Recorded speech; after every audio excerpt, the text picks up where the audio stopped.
Whether you're looking for answers to specific life questions or simply hoping to become the best version of you possible, welcome to the Mental Breakdown and Psychreg podcast, where we offer insight, information, and strategies based upon research and years of practice as psychologists. So sit back, have a listen, and get connected with our hosts, Dr. Berney and Dr. Richard Marshall.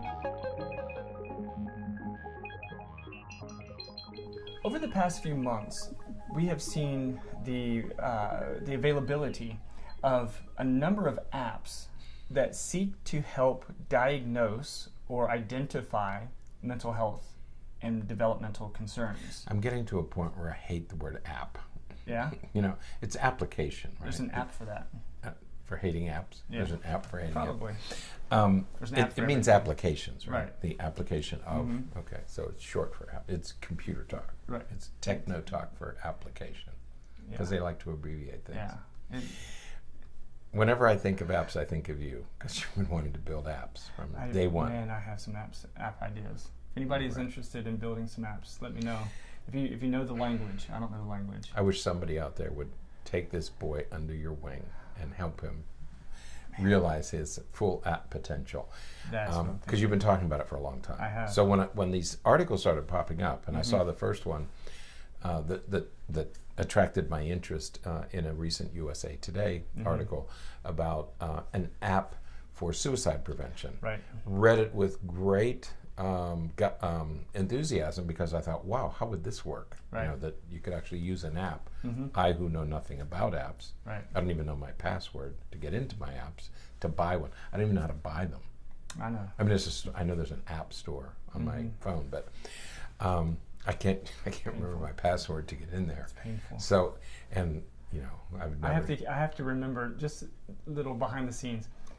I have to work to remember all his passwords as well as my own passwords to help him get into his stuff. That's true. I cannot remember passwords. Well, I have about 300 of them. I mean, I have to keep a list somewhere, right? I know.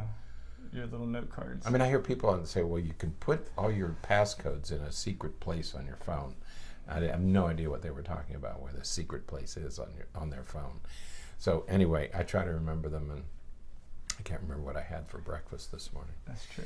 So anyway, this issue of apps being applied to our world of mental illness or psychological principles. So with that, well, self-disclosure. Right. Well, one of the articles that came out, and we have a link to a couple of these in the show notes.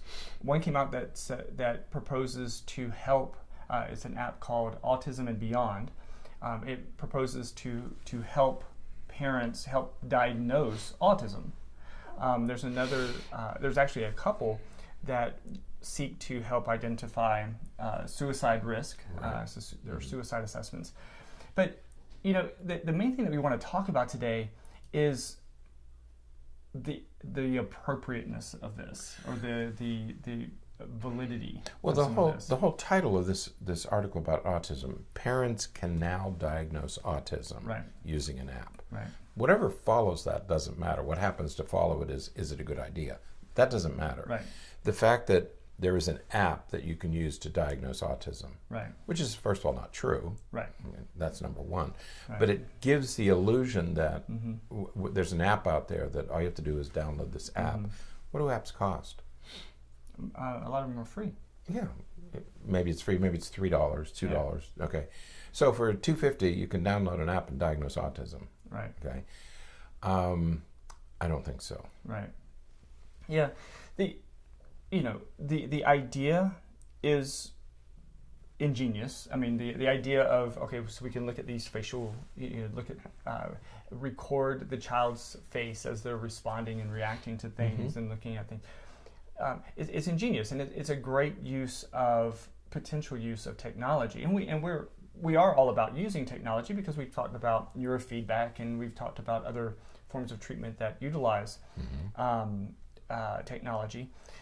But the issue is, over the past month or so, we've spent weeks talking about various mental health conditions. Right. One of the things that we repeatedly said, these are clinical diagnoses. Mm-hmm. It requires a a skilled, knowledgeable clinician to look at these symptoms, look at the behaviors to make the appropriate diagnosis.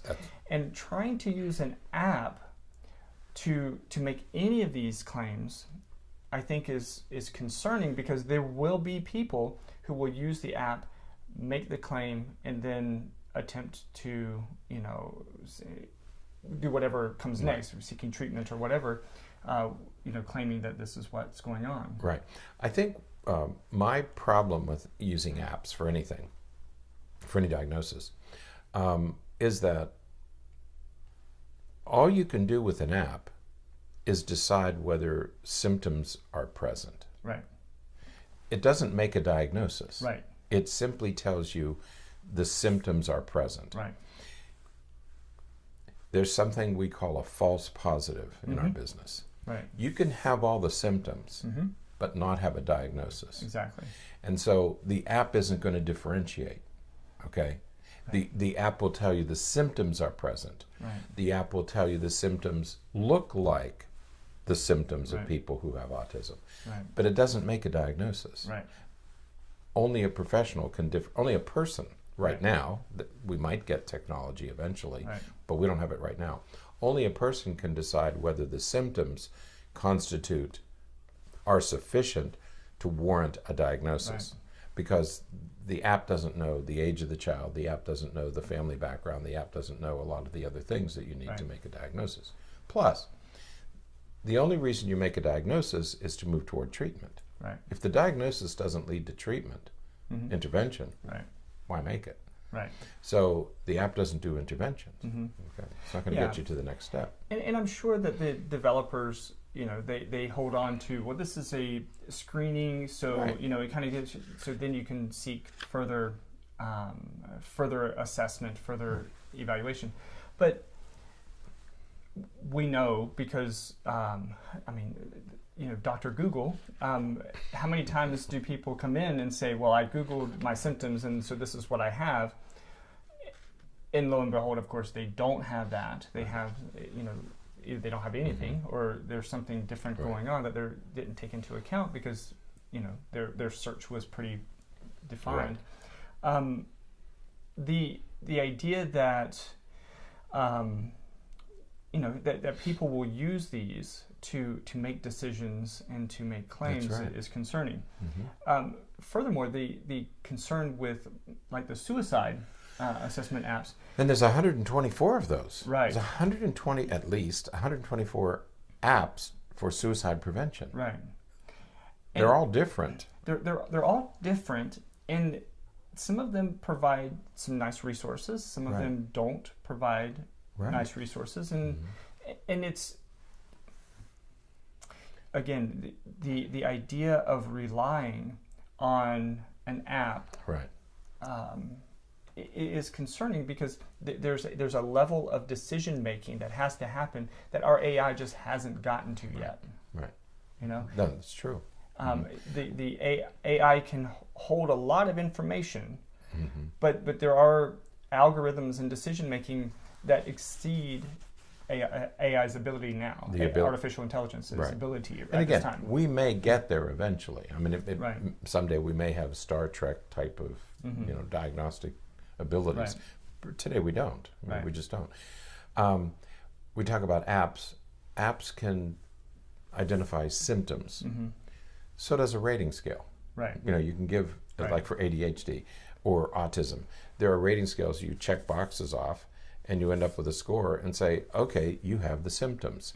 It doesn't mean you get the diagnosis. It merely means you have the symptoms. Right. A rating scale is just a paper version of an app. Right. Now, you mentioned Star Trek just a second ago. Right. And I didn't think about it until you mentioned it. But, in Star Trek, we have these really fancy technologies that do all of that. But there was still a human doctor interpreting. McCoy still had to make those decisions about what it was and what needed to happen. He had not been replaced by this advanced technology. Right.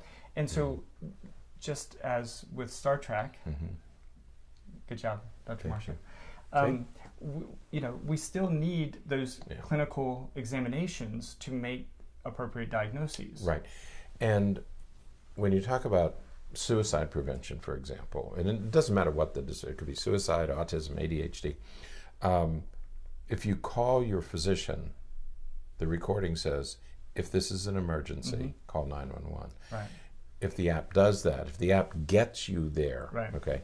The second thing is, the question everybody has is, if you're so distraught, depressed, or manic that you're considering suicide, will you go to the app? Right.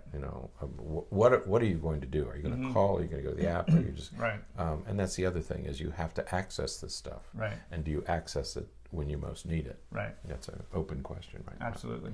So be cautious when you're looking at these apps that claim to make diagnoses or offer screenings and things like that, because you never know. You can Google IQ tests. Find out what your IQ is. There's several hundred, maybe more than 1,000 IQ tests on the internet today. It doesn't mean you're really measuring your IQ. Right. Okay. And even if you do, be careful with what you're finding out. Right. Yeah. Knowing what 1980s movie had the line, "I want my $2," is not really reflective of your IQ. It's a good thing it isn't. Because you don't know that one, do you? Because I would have a low IQ. Oh, that was a great movie. So, all right. Anything else? Somebody's going to write in and tell us. Someone's going to know the answer, right? Because I don't. I want my $2. All right. Well, that is it for today. In the 1980s? Yeah, that was an 80s movie. John Cusack. Until next time. Stay happy, stay healthy, and forget to be afraid. Thanks for sharing this episode of the Mental Breakdown and Psychreg podcast. Be sure to check out the show notes for links to follow us on Twitter and subscribe to our YouTube channel, where you will find all of our previous podcasts and much more. We would be honored if you would become a patron through patreon.com, where any donation you can manage will go to the development and creation of more content. Just visit patreon.com/thementalbreakdown for more information. Thanks again for listening. Have an awesome day, and we look forward to being back in your feed tomorrow morning.